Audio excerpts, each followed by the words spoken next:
Alors les premiers symptômes, je j'arrive pas très bien à m'en rappeler. Tout ce que je sais, c'est que j'avais peur.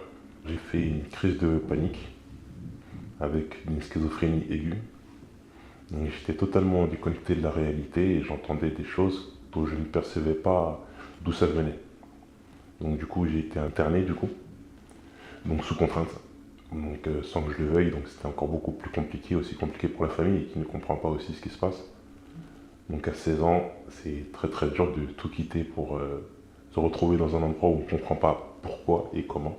Bon, à cet âge-là, j'étais très jeune, beaucoup de bêtises, des substances. Je déconseille fortement les substances. C'est pas bon du tout.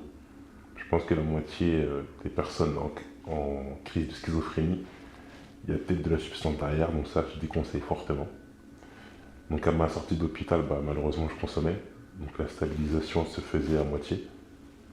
Après, j'ai toujours pu avoir un suivi, j'ai pu grandir de tout ça, reprendre mes études, exceller dans mes études d'ailleurs, et surtout bannir la drogue, parce que ça aide pas du tout.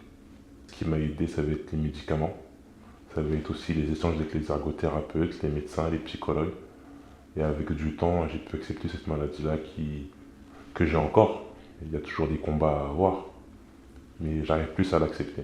Et il ne faut pas avoir peur d'en parler. À mon travail, j'en parle, c'est pas un sujet tabou.